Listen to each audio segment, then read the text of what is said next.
Okay. Thank you for letting me know that. So, polygon. Who can tell me what a polygon is? Does anybody know? Yes? Oh, wait a minute. Cal's looking at the book. Somebody that's not looking at the book. Cheater. I'm sorry. Did I say that? David, did you look at the book? No. Okay. All right. What do you got for me? It is a shape with at least 3 angles and straight sides. Okay, straight sides. So that's a key point. It's got line segments, right? Yes? It has to be closed. Okay, good. That too. Yep, common endpoints. So there can't be any openings in a polygon, right? So 3 or more segments or sides. No 2 sides with a common endpoint are collinear. That's another point. And each side has to intersect exactly 2 other sides, one at each endpoint. So let's just draw. It's a lot easier to see if you just draw some shapes. That is terrible. Let's try a different one. Oh goodness. So like this would be a polygon, right? I didn't mean to draw that like that, but it kind of looks like it could be on a superhero or something, right? It totally does. Can you see that? Captain Polygon. yeah. Something Captain like Polygon. that. All right. So anything like that, that's a polygon, right? This would not be a polygon because you have multiple segments here, besides just 2 that share the same endpoint in the middle there. So that wouldn't be a polygon, and anything that's not closed would not be a polygon. But as long as it's got all these lines, you couldn't have this, right? So that wouldn't be a polygon. You can't have a curve. It's got to be lines. Does that make sense to everybody? So if I were to give you a bunch of shapes on the test and said, is that a polygon? You could pass the polygon test? Mm-hmm. Good. Not the polygraph, but the polygon test. All right. And do we name polygons how? Anybody know? You can cheat on this one, Cal. How do we name polygons? He's like, I'm not looking at your work comments either. I'm just messing with you, man. You're a Georgia Tech fan, so you're my filling it right here. All right. How do we name them? Do you know, Cal? No. He's like, why'd you ask me that one? How do we name them? Isn't it by the number of sides? By the number of sides, right. So we call this a triangle, right? Most of them end in gon, right? But not we have special names for some of these smaller ones, right? We've got special names for that. So we call it a square, rectangle, This one's square. quadrilateral. But then once we get over 4, we pretty much have shapes that, what do we call that? Home base. Hexagon or It's home base. It's Whoa. home plate.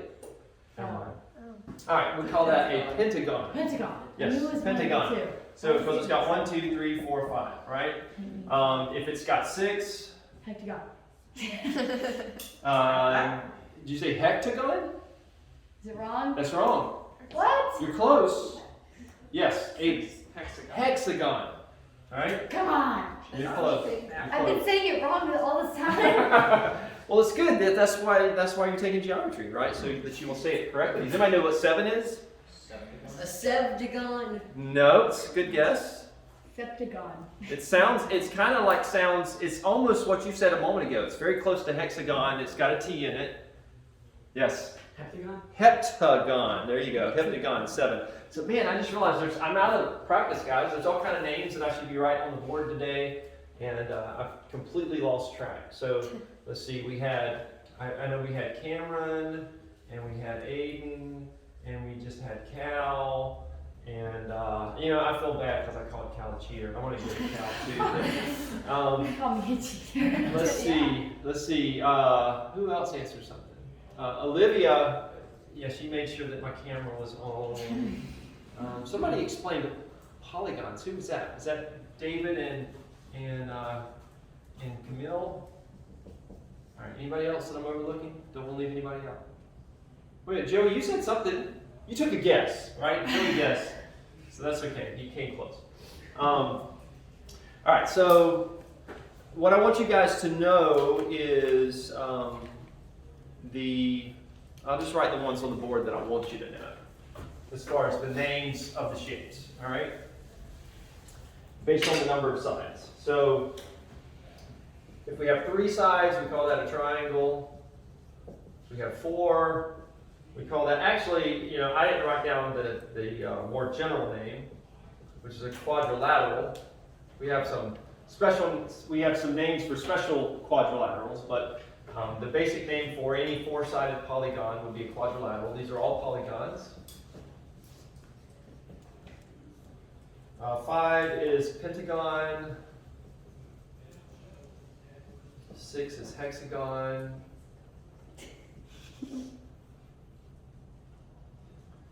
7 is heptagon. Who knows 8? Octagon. Octagon. Very good. Octagon.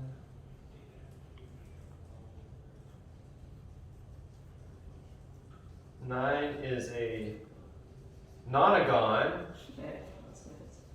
That sounds to me like what you would call a figure that's not a polygon, right? Yeah. That's a nonagon, but no, it's 9.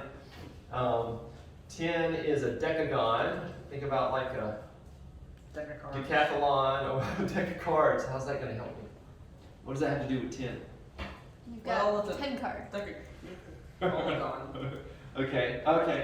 A decade is 10 years, Oh, right? yeah. So decagon, you could remember that. And then we're going to skip 11 and go to 12, which is a dodecagon. Oh. That sounds like a menacing name. And so if we just say like a general, it does sound like a dinosaur name. If we just say like a general polygon of n sides, we just call that n sides. N number of sides, we call that an n-gon. Okay? All right, any questions about the naming conventions for polygons?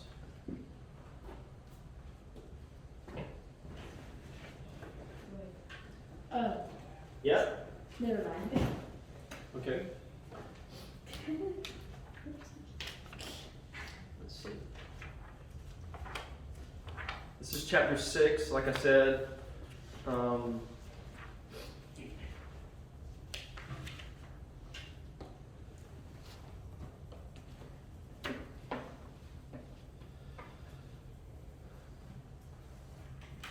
Now, polygons can be convex or they can be concave.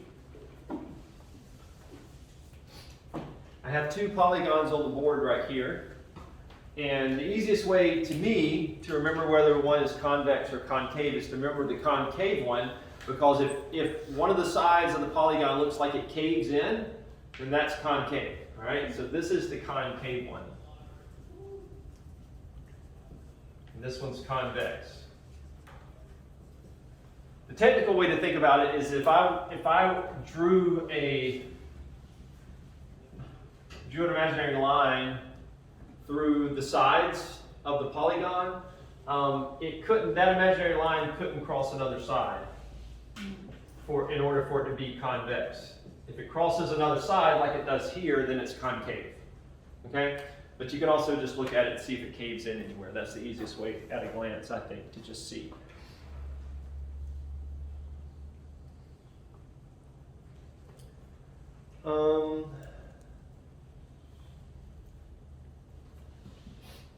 Just to make sure that we understand the definition, they said for a polygon that each side is a vertex, and we've learned that term vertex before. When did we use the term vertex? It was where the two, wait, You're right. the 2 lines meet? Yeah, where 2 lines The meet. point? We used it like when we were defining angles and stuff like that, right? Right. You might have 2 rays and then a vertex. So it's that point where they come together. So it's always where you have these 2 that meet. You can have segments that do that instead of rays. But you'll have a vertex in each of those where you only have 2.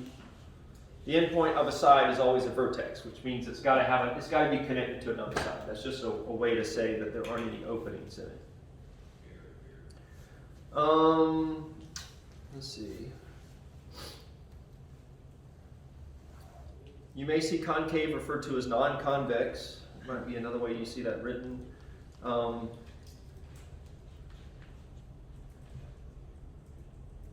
else do we want to talk about? So if I were to draw like I said, I just want you to be able to, if I give you a figure,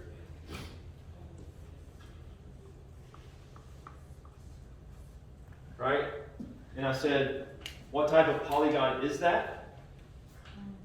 Concave. It's a concave. If I said name the polygon and tell me if it's concave or convex, you would say that's concave. Right? It clearly caves in on both these sides. I can draw a dotted line here that crosses through another side. And then what's the name of the polygon? Octagon. It's an octagon because it's got 8 sides, right? All right, so make sure that you understand that. If all of the sides are the same length, so we'll draw the simplest polygon, a triangle. All the sides are the same length. I could denote that by doing this, right? If I wrote that on the triangle, you would know they were all the same length. We call a polygon where all sides are the same length equilateral. All right? Sides are all same length.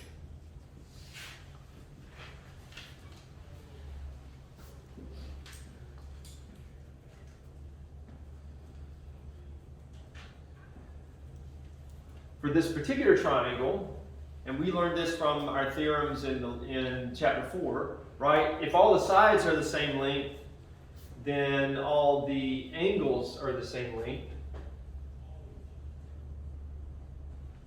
And so this one's not only equilateral, it's also equiangular. All angles are same. Okay, and so if both true,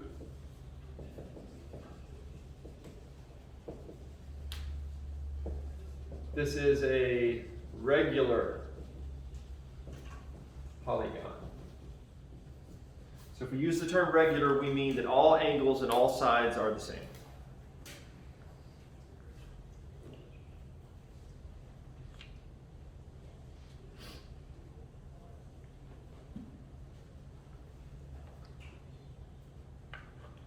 So if I were to draw this figure,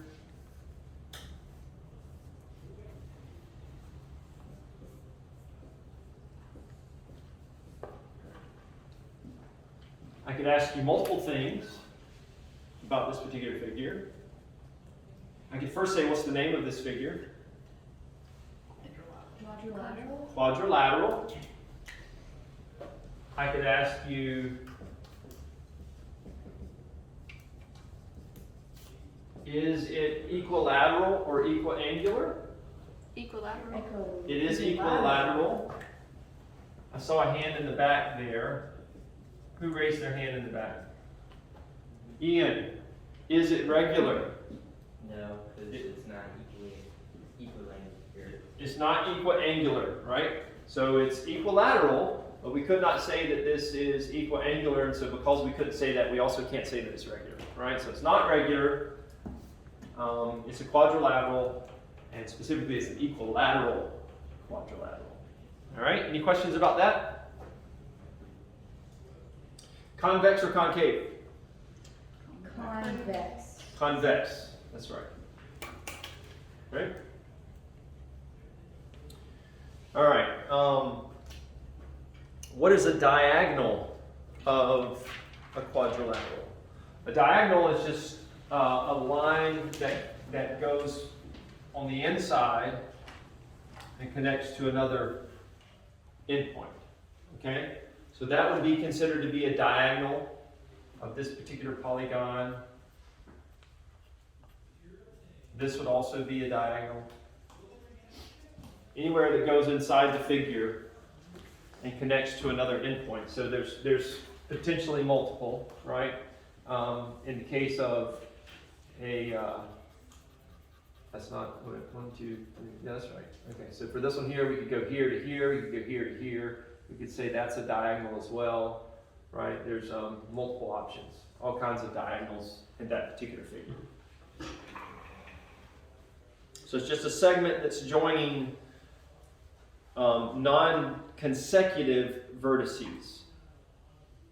vertices that aren't consecutive. They're not, right beside each other. That's considered a diagonal.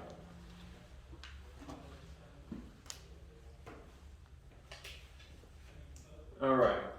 So what would a chapter in geometry be without a theorem? It'd be no fun, right? You guys came here for theorems, I know, right? That was the exciting draw to geometry. It's like, we're going to learn about theorems. I'm going to have to memorize theorems. Yay. Yay! Exactly. But I'm going to have an awesome teacher that lets me use a note card so that I don't have to memorize theorems. But there are some theorems that should stick with you. Theorem 6.1 is the interior angles of a quadrilateral theorem. Say that 3 times really fast. Interior angles of a quadrilateral theorem. And what that says is that the measure of angle 1 plus the measure of angle 2 plus the measure of angle 3. Now if I was doing a triangle, I would write that on the board and I would say that equals 180. 180 if it was a triangle. If it's a quadrilateral, if you take the measure of all the angles, they equal 360. Okay? So make sure you know that. Of course, there will be proofs at some point in the future that we'll be able to use that theorem and make decisions, calculations based on that fact. So I could do a really simple problem real quick, and I have this one here, which says we got 80 degrees here. Make sure I connect my lines there. X degrees there, 2x degrees here, and 70 degrees here. And the problem says, find the measure of these 2 angles. We're going to label them Q and R. So how would I go about finding the measure of those angles?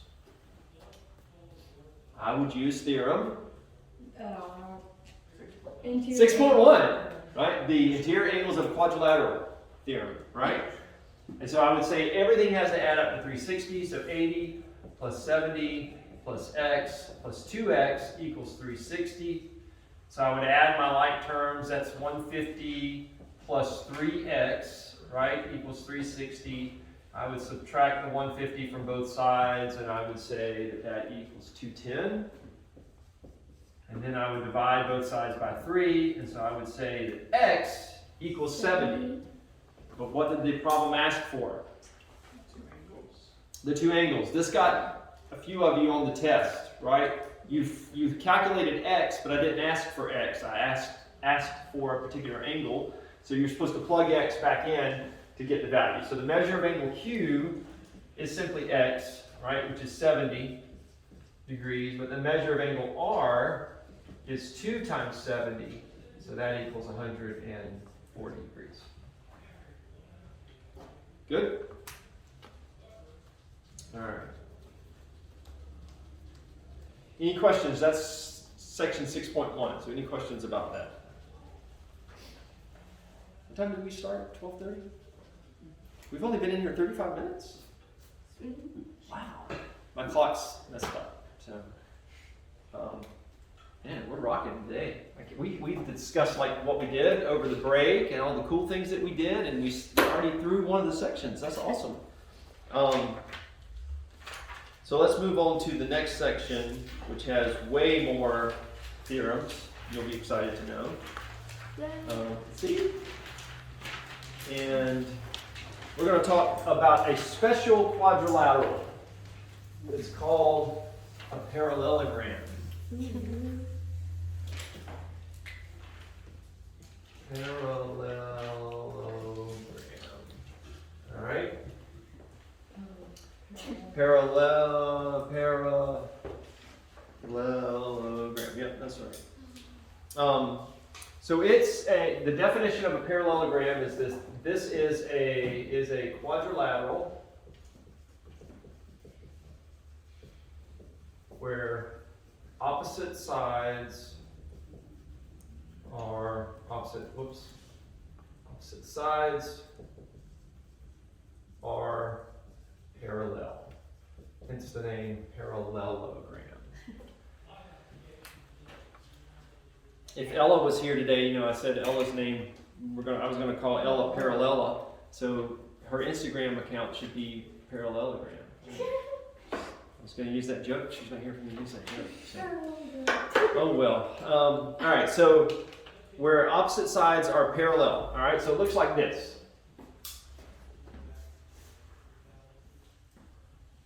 So this side's parallel, and these sides are parallel. So notice just like I don't know if we've used this type of, these types of symbols before. We've definitely used this for parallel, but I don't know if we've had a figure before where we've had like different lines that are parallel to one another. So just like we do, in a drawing like this, where maybe these sides have equivalent length and these sides have equivalent length, where we'll use 2 dashes instead of 1. We'll use 2 arrows to show that these two are parallel with one another, and 1 arrow here to show that these two are parallel with one another. Okay? So that's a parallelogram. You guys seen parallelograms before? Yeah? Okay. I was hoping so. So good. So if that's the case, then I'm just going to move right on to theorem 6.2. In fact, all of these theorems are listed right here at the beginning of the chapter. Theorem 6.2, 6.3, 6.4, and 6.5. So we'll go ahead and talk about all of those together. Again, the theorems are something that you should definitely write down. If I write it on the board, by the way, a lot of times the stuff that I'm writing on the board, that's all you need to put on your note card, right? That should be enough information for you to be able to do the problems. I'm giving you the notes that I made as I went through the section. So this little section here is all 6.1 for me. This little section down here is 6.2. And so you can put it in your own words and maybe make it a little more concise. But this is the kind of information that you're going to need on your note card when you're taking an exam. So theorem 6.2 says, these are all for a parallelogram. Okay, so we're going to say, we're going to say all of these. I don't have the rest of them down, but for parallelograms only. All right, these theorems are only good for parallelograms. We need like a symbol for parallelograms. We do, don't we? It kind of be like this guy here, right? You can Just kind of draw that. But down. like for shorthand. Yeah. You can do the little things, but ograms. I don't know if that would be. It's not that much better. I think this would be pretty easy, right? Really, if I was going to write it on Yeah. the paper, I would just kind of do this number here. Yeah. Right? Something like that. That's a good idea. So parallelogram, in a parallelogram, theorem 6.2 says opposite sides are congruent. Okay? So I'm just going to draw a picture over here of a parallelogram. And this theorem basically says that if it's a parallelogram, right, if we know that these sides are parallel and that these sides are parallel, then we also know that these two sides are congruent and these two sides are congruent. Okay? Theorem 6.2, anybody want to guess? 6.3, want to guess what theorem 6.3 says? If the opposite sides are congruent, yes? Opposite angles as well. Opposite angles are congruent as well. Very good. So this angle is congruent with this angle, and this angle is congruent with this angle. Opposite angles are congruent.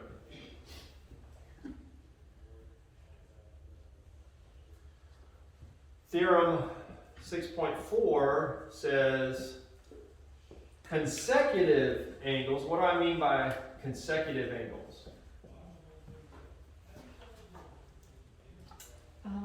Like, I guess angles that are right next to Right next to each other, right. So as you're kind of going around, the parallelogram, these two angles would be consecutive angles to one another. These would be consecutive angles to one another. So as you go in order around parallelogram, the ones that are side by side, right? So consecutive angles are supplementary. What does that mean?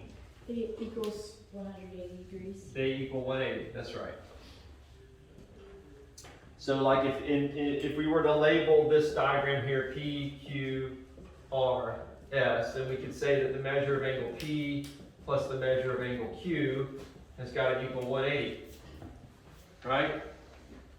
180 degrees. And I could also say, go all the way around, the measure of angle Q plus the measure of angle R has to equal 180 degrees. So that'd be true for all of those. And then finally, theorem 6.5 says that for a parallelogram, diagonals bisect each other.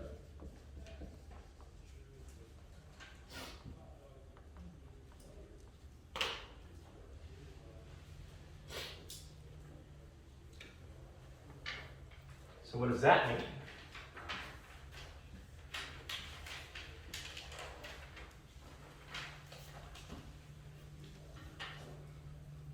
When I use the term bisect, it has a special meaning. What does bisect mean?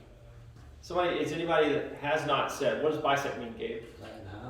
What? It cuts it in half, right? So bisect means it cuts something in half. We talked about an angle bisector when we were in chapter 4, I think it was. And an angle bisector was a line that basically cuts an angle in half. In fact, I think the last proof, and most of you missed this, the last proof required you to be able to say these two angles are equal to one another because of the angle bisector, the definition of an angle bisector, right? So if it bisects it, it means whatever that it bisects, it cuts it in half. So if these diagonals here bisect one another, then it means that this is equal to this, and this length here is equal to this length, all right?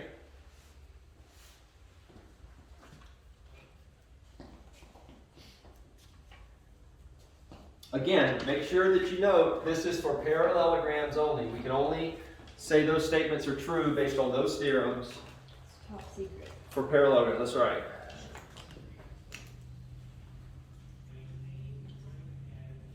And I'm going to switch markers, see if I can find one that's darker. Oh yes, much better. And harder to erase off the board, but at least it writes. All right, so let's apply these theorems. All right, that's basically all this chapter is about, is making sure you understand these theorems, and then we're going to do some problems where we have to apply those theorems. So you can look in the book as I'm writing this down, or you can do it the exciting way and not look at the book, and just look at the board and see if you can figure it out. So if I gave you this right here, if I were to draw that figure, you would immediately know that it is a parallelogram, because it's a four-sided polygon, and we know opposite sides are parallel to one another, right? So we know we're dealing with a parallelogram.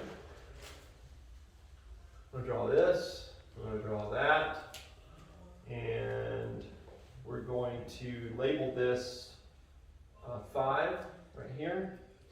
We're going to say the length of this is 3, and we're going to label this F, G, K, J, H.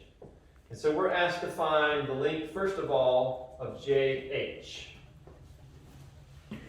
Can I find the length of JH? And if so, by what theorem?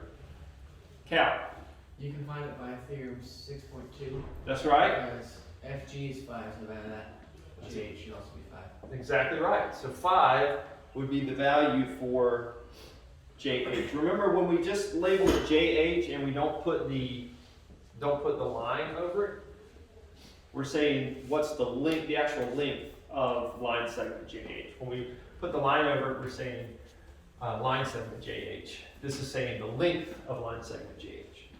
All right, what about JK? Do we know the length of JK? And if so, by what theorem? Huh? Somebody say something? Did I just hear voices again? JK What? Don't talk to me. Oh, sorry, what? equals 3. It equals 3 by what theorem? The They're on the board. Hint, hint. 6.5. 6.5, that's right. Diagonals bisect each other. So since we have diagonals here, we know that this bisector is cut in half, and so the length of this side's got to equal the length of that side. So we know that KG equals 3, so JK has to also equal 3. All right? Very good. What about this one here? So we have another parallelogram. We know it's a parallelogram because of the nice arrows. And we're given that this is 70 degrees. What's the measure of that angle? Somebody who's not on the board yet, I'll give you a chance. Brittany? 70 degrees. It's 70 degrees also, based on what theorem? The opposite angles.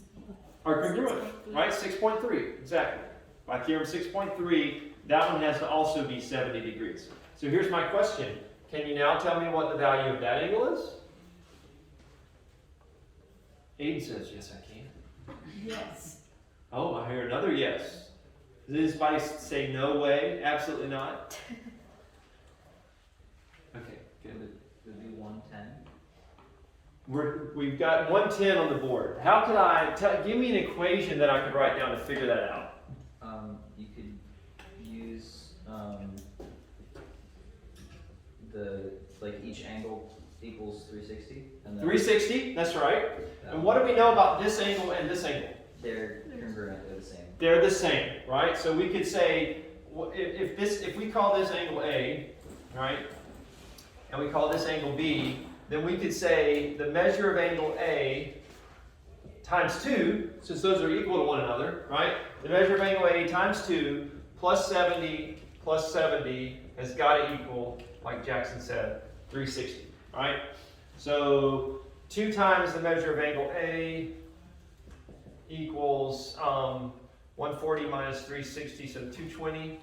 So the measure of angle A has got to equal 220 divided by 2. And just like Jackson said, it would be 110. Yes, Cal. You could also just do it based on theorem 6.4, Okay, and that would be, so because of that angle, excellent. If I hadn't already given you 2 points, Cal, I'd given you 2 points for that. Nice job. I can't 3, that's just, I've only had one student that's ever gotten 3. And if I took that away from her, she probably would scream. Wow. You give her another one, me. But yeah, you're exactly right? We could say based on this, since they're supplementary, 180 minus 70 is also 110. But you said the 360 one, right, Jackson? Yeah, so that would be, either of those would be true, right? Sometimes there's more than one way to skin that armadillo. I think we had some cat runners in here last time, right? So we'll put armadillos. Does anybody love armadillos? My sister. Do you know they carry leprosy? Really? Yeah. Interesting. I didn't Fun know fact. I wouldn't One be more reason to Fun I fact. wouldn't be surprised. Huh? Oh, Congratulations, you have leprosy. hey, wait a minute. The good news now is that leprosy is highly treatable, right? You just treat it with antibiotics. Yeah. Oh, You would have already broken out though Okay. if you had passed it. Yeah. So that's interesting. Anybody want to talk? So, being an Alabama fan though, I'm not surprised at all that you've petted Yeah. yeah, that doesn't Oh. surprise me. Did you know we used to not have armadillos here? Really? Yeah, they came up from Florida. They weren't initially native to this area. So they Darn were Florida slowly man. migrating Florida. further and further north. They used to not be here. Well, I pet the one I pet in Alabama. So we have property out there. All right, cool. So let's so very good doing those. Let's see, what could we do here? Oh, here's one. So what if I said we'll use this same problem, and since we used the whole 360 one before, we'll use the other one that Cal mentioned this time. But what if I said that this value was 3x and this value was 120? How could I find out the value of x? Using theorem 6.4. Yes, Aiden. You could say 3x plus 120 equals 180.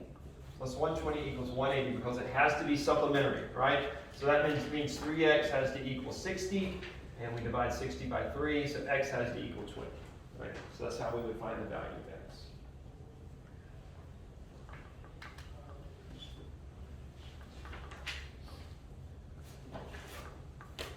I have a bunch of angry Alabama parents calling me because we picking on Alabamites.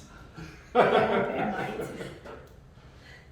trying to think if I have any relatives that live in Alabama. I don't know of any. I mean, my son lives there now, but I'm trying to think if I had anybody that were like native Alabamans. I don't know of any. I think I do. I still don't like Alabama. They're all in South Georgia. All right, Yeah, South My Georgia. family just- So much better than Alabama. Oh yeah. Oh my god. Hit me. No, we probably have you beat on redneckness down in South Georgia. I think my family's like middle Georgia. Like, Middle Georgia. My family's Waycross. Waycross? Yep. Did I already tell you that's where I'm from?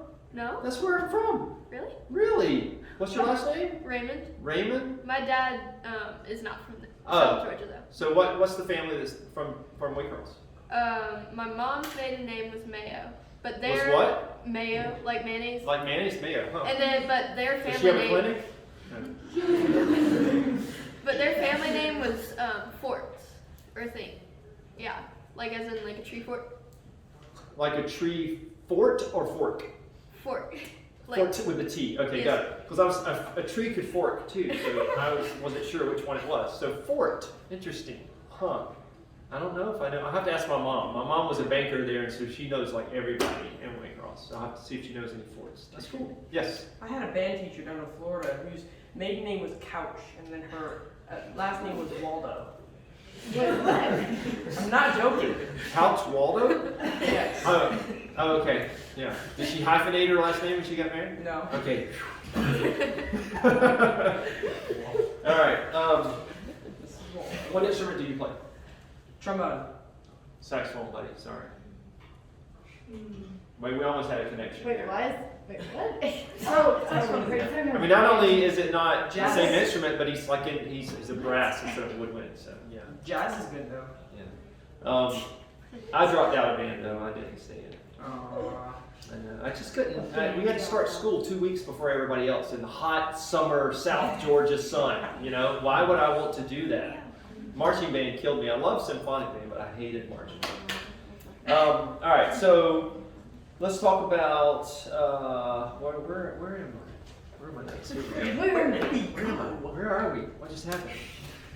We entered the multiverse. Who's that coming through the door? Never mind. Wait a minute. So we got some proofs on page number 332. Oh no, my phone's been telling me. What time is I it? got somebody helping. It's time for you. My watch has been telling me all day it's time. 124. 124? Okay, Oh. that's cool. I think we got time to do one proof. All right, so we'll do one proof real quick, so that we can see how to use these theorems. So we're given. I got it. We'll do the second one because it looks more exciting. It's got more steps to it. All right. They tell us that ABCD is a parallelogram. ABCD is a parallelogram.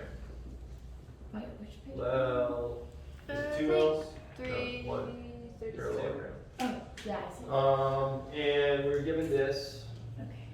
here, right? And A, B, C, D. And they want us to prove, so we draw a line right here. And it says prove, so we're given this. Prove that AB, line segment AB, is congruent with line segment CD, and line segment AD is congruent with line segment CB.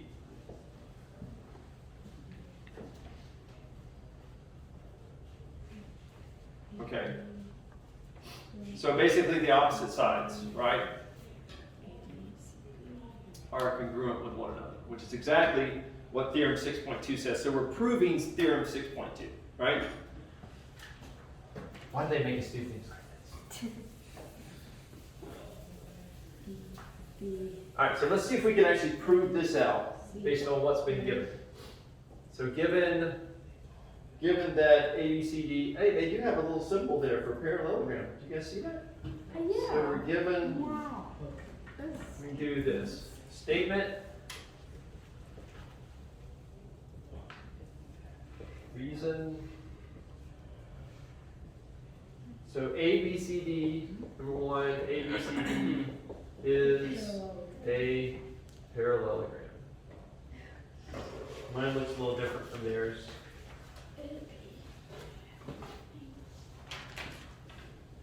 There. Alright, so this is given. Number two. They said draw BD. That's weird. Doesn't really sound like a statement. But Wait, what? we'll write it down. So we did. Through any 2 points there exists exactly one line. Okay, you see what they did there? We're going to draw BD on there. We're saying we can draw BD because there's a line through any 2 points. I'm not going to write that down. That seems a little silly to me. But, anyway, but we drew it on there so that we knew Wait, what? that that's a line. So do you see that? Yeah. Okay. Yeah, they're just saying we can draw this line here, and we can say that's a line because we know we learned way back in probably chapter 1 that through any 2 points there exists exactly one line. Right? Yeah. I wouldn't count it wrong if you forgot to, if you didn't give me your reason why you could do that. All right? But this one is kind of important, and that is because we know that it's a parallelogram. By definition, a parallelogram means that AB is parallel to what?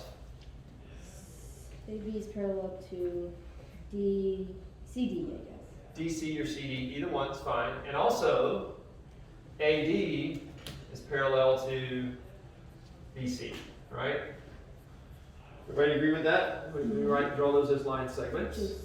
So that's the definition of parallelogram, right?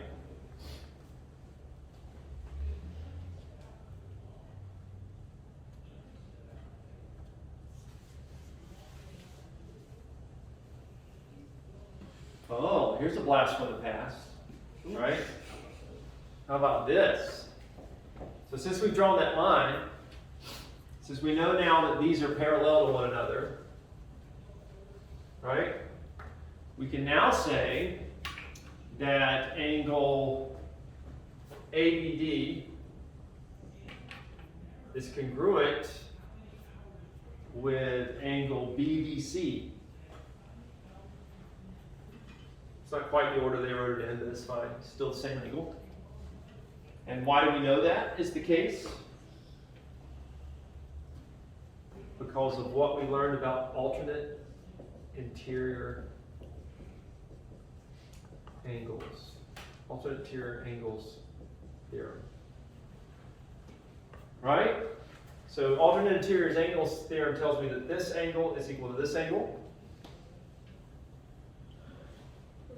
And it also tells me that this angle is equal to this angle. So we can write that one down as well. Also, angle ADB is congruent with angle DBC. Everybody follow that?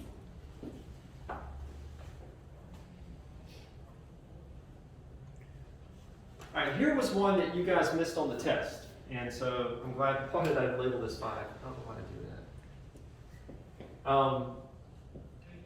I mean, several people missed this on the test. It might be fair to say that most people miss this on the test, right?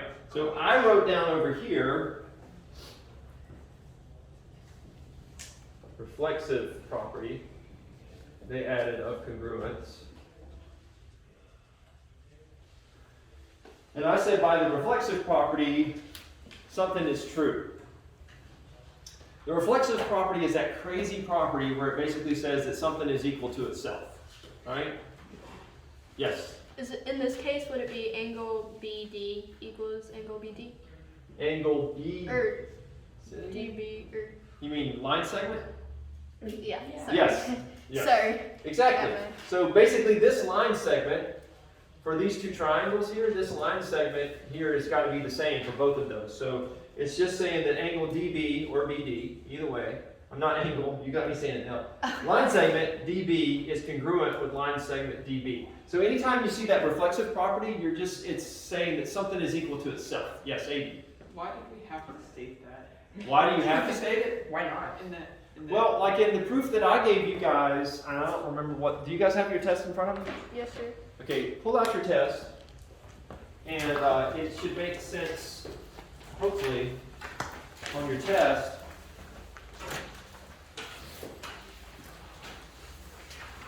We were trying to prove that those two triangles were congruent, right? And so we have several theorems to choose from for proving that two triangles are congruent. If they're right triangles, we can use what theorem? This only applies to right triangles. Is it the definition of hypotenuse? Hypotenuse leg. Leg. So we can use hypotenuse leg. But then we had some for just any triangles, right? So we could use side, side, side. What else could we use? Angle, side, angle. Angle, side, angle. Side, side, side. Side, side, side, and side, angle, side. Side, angle, side, and is that it? That was it. Oh, Some of you tried to use angle, angle, side. We learned no such theorem. angle, angle. So it was angle, side, angle, side, angle, side, or side, side, side. Okay? Side, angle, side, side. Angle. Wait a minute. Yeah, you put angle side as a fraction. It is angle, angle, side. My bad. We did learn angle, angle, side. Some of you tried to use that on a particular problem on the test, and that's not what we had. They have to be in that order, right? So when it's angle, angle, side, it'd have to be an angle followed by an angle and then a side after that. Some of you, when it was clearly angle, side, angle, tried to use angle, angle, side. That's what it was. And so for this particular problem here, we used the definition of an angle bisector to tell us that GFH and IFH had to equal one another, because we were given in the problem that FH actually bisects GFI. So that told us that those two angles were congruent with one another, right? So now we know that we know those two angles are equal. We know that the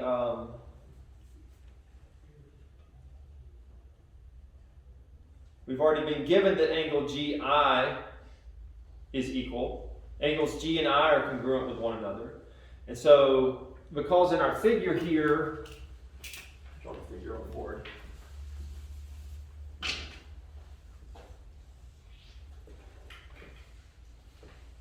So basically we were given at the beginning that these two were equal to one another, were congruent to one another, right? We're told that this is a bisector, and so we use the definition of an angle bisector to say then that these are equal to one another, congruent to one another. I'll get it right in a second. And so we've almost got enough to prove angle, angle, side, right? And if we were going to use angle, angle, side to prove these were congruent, we would either say angle, angle, these two sides are congruent, or we would say angle, angle, this side for each triangle was congruent. Well, this side's definitely congruent because it's the same line segment, right? And so that's a case where we would use the reflexive property and why we would have to say that, right? So what I wanted you to write down for, when I had reflexive property listed, I wanted you to say that means that line segment, since this was F and this was H, that meant that line segment FH had to be congruent to itself.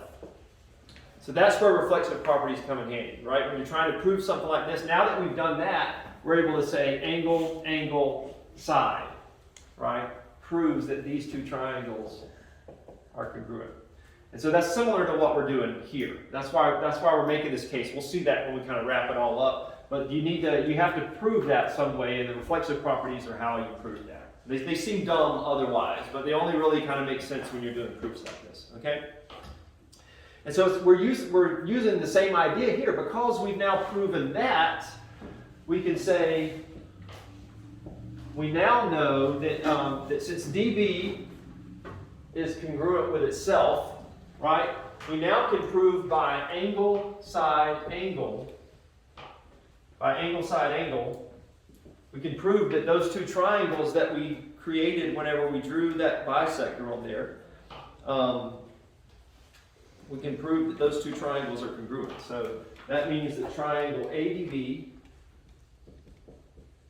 is congruent with triangle CBD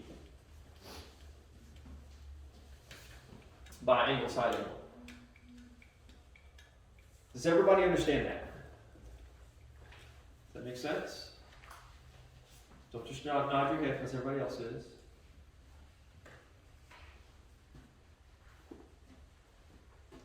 Alright, so now that we've done that, the final thing that we were trying to prove was that AB is congruent to CD and AD is congruent to CB. So AB is congruent to CD and AD is congruent to CB. And we know that because we've proven that the triangles are congruent. So corresponding parts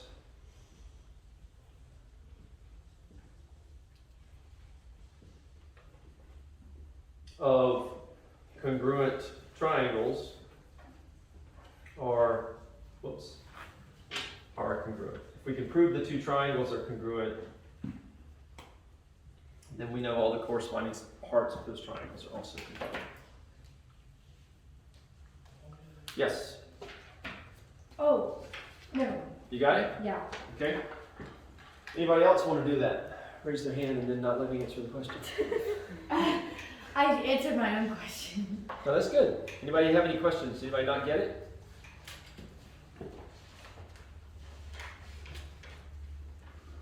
Really? Somebody out there is going. Found it. Some of you had already left the building. I can see it on your face. Where'd you go? That's okay. I would have left the building a long time ago too. All right. So let's do the last section. If nobody's going to ask any questions, and that's section 6.3. And these are theorems that we need to know that are basically tell us that tell us how to determine whether or not a quadrilateral is a parallelogram. All right. No problem. So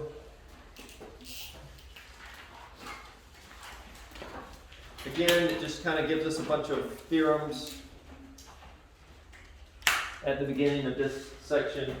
And so we'll write those down. Theorem 6.6. Let me see. Make a little more room. So for all of these, theorem 6.6, the point to all of these is the quadrilateral is a parallelogram, right? We've got our little symbol now for a parallelogram. If ... So how do you prove that a quadrilateral is a parallelogram? Theorem 6.6. If both pairs of opposite sides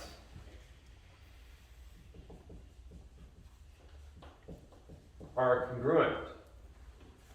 That sounds a lot like one of the theorems we learned last section, right? It's just basically saying the reverse of that.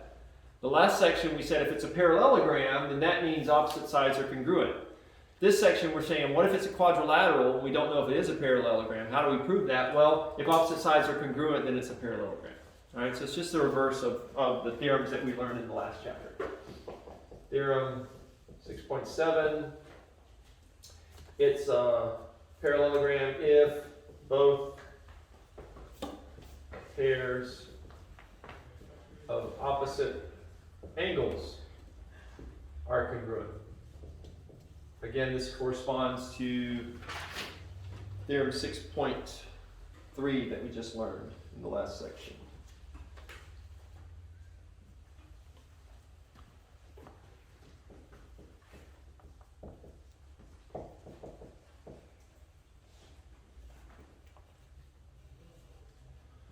If an angle is supplementary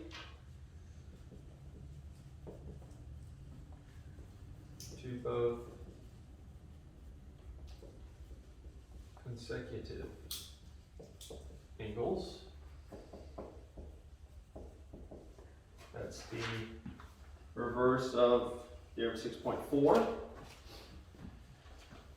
And then theorem 6.9 is the reverse of theorem 6.8. If diagonals bisect each other.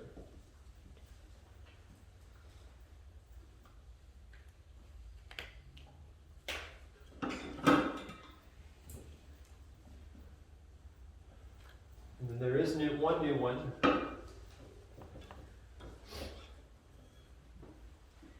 If one pair, notice this says if both pairs, up in theorem 6.6. Well, let me let you guys get caught up before I write 6.10 on the board.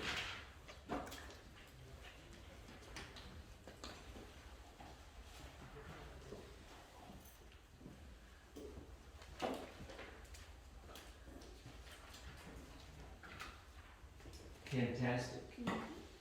Not pandastic. Fantastic. Okay, got it. I mean, I would think if it was fantastic that it'd have like frying pan on there instead of panda. I'm just saying. All right, if one pair, everybody caught up? Yep. If one pair of opposite sides are congruent and parallel. That's not an 11. That's why I like to draw those at an angle. All right, so if one pair of opposite sides are congruent and parallel, so if you only know that one side is congruent, if you can prove one pair of sides or opposite sides are congruent, if you can prove they're also parallel, then you can prove that it's a parallelogram. Okay? How do we prove this? We have some tools in our arsenal already from previous chapters that will help us prove this. So we can use the distance formula, which is just basically, it's like based on the Pythagorean theorem. Use the distance formula, which if you remember is the square root of the difference of the x. If you've got a coordinate system, then difference of the x values squared plus the difference of the y values squared. The square root of that will give you the distance. So use the distance formula and slope of lines.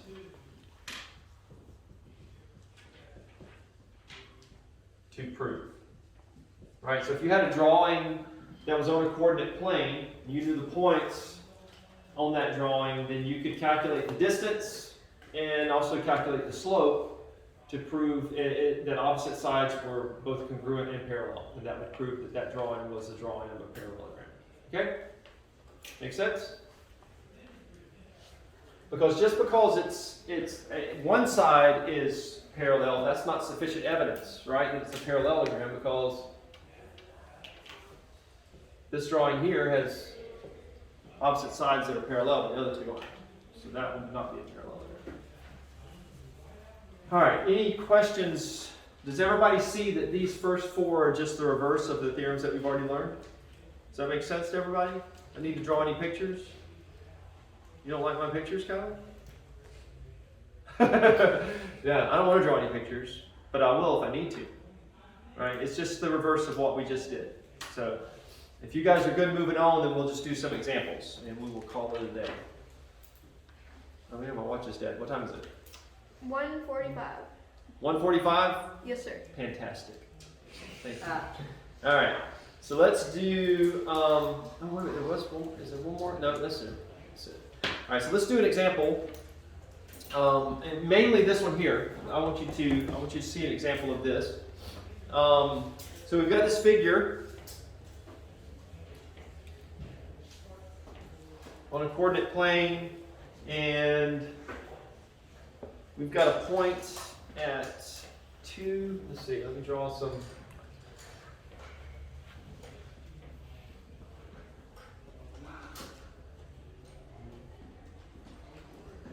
Gotta go over to 6. Good. No 7. 1, 2, 3, 4, 5, 6, 7. Good. We'll go all the way to 8. And this has to go up to 5. 1, 2, 3, 4, 5, 6. Okay. So we have a point at 1, 3. 1, 3. And we have a point, so let me label that. B is 1, 3. And then we have another point at 6, 5. That's C. 1, 2, 3, 4, 5, 6. And then up to 5. So that's C is 6, 5. And we have a point at 2, -1. 2, -1 down here. That's point A, right? A is 2, -1. And then we have point D, which is 7, 1. So right here, D is 7, 1. All right, so we're going to draw lines between all of those. So the question is that a parallelogram? And the way that we're going to try to prove that it is or is not is by using theorem 6.10. Okay? So we need to prove that opposite sides are congruent and parallel. And so which side do you guys want to do? Pick two opposite sides. Somebody. Yes, Ian. A, B, and C. You want to do AD and what? A, B, and C. A, B, and CD. All right, so he wants to prove that this side here is parallel and congruent to that side there, right? All right, so let's do it. The first thing we'll do is we'll calculate the distance between those. So the distance formula will tell us that. So the distance of, so the length of AB is going to be equal to the square root of the difference in the x values. So I could say 1 minus 2, if I start with the one up top here, 1 minus 2 squared, plus the difference in the y values. I have to start with the same coordinate. So that's going to be 3 minus a -1, so that's 3 plus 1 squared. And so that gives me 1 minus 2 is -1 squared, which is 1, so the square root of 1 plus 16, right? 4 squared is 16, so this is the square root of 17. Does everybody agree with that? Did I do anything wrong? You know that's entirely possible, and I did something wrong, so I'm okay with that. I'm flawed. All right, so CD. Let's try CD. Let's see if we get the same measurement. If we don't get the same measurement, guess what? Wrong. We're done. We know it's not a parallelogram, right? All right, so let's do the same thing. 6 minus 7 squared plus 5 minus 1 squared. Again, it doesn't matter which point you start with. You just have to start with the same point for both of them. Some of you guys on the test, I can't remember what the problem was, but you mixed up your x's and your y's. So like instead of taking the difference in your y's and the difference in your x's, you did like the difference between the y and the x on one point, and then the y and the x on the other, or something like that. So make sure you understand these formulas. It's the difference of the x's and the difference in the y's. Pythagorean theorem, again, is what this is based on. So this is -1 squared, so the square root of 1. And 5 minus 1 is 4 squared, which is 16. So we get the same. This is very promising, right? So we're close, Ian. What do we have to do now? Find the slope. Find the slope of both of those guys. If the slope is the same, then we know they're parallel, right? Because we learned that parallel lines have the same slope. So the way we find slope is rise over run. I think this is where you guys, where some of you made the mistake, was in calculating rise over run. So the slope of the first line, the slope of AB, is going to be equal to rise over run, or the difference of the y values over the difference of the x values. So 3 minus 1 is 3 plus 1 over 1 minus 2. So we have -4 over 1 or -4. Does everybody agree with that? All right. Did we expect the slope of that line to be negative? Yes, because if you go from left to right, the line is falling, right? It would be going in that direction if it was going to be a positive slope. So that direction there is a negative slope, right? So measure of the slope of AB. Now let's check the slope of CD. And we get rise over run, 5 minus 1 over 6 minus 7. We get a 4 on top, and we get a negative 1 on the bottom, and we again end up with a slope of negative 4. So based on theorem 6.10, we have proven that that is a parallelogram. Everybody good with that? Does that make sense? Could you do it again on your own? Huh? Yes? You think so? Good, because your homework will give you some opportunities to do it. All right? That's it. You're done. Have a great day.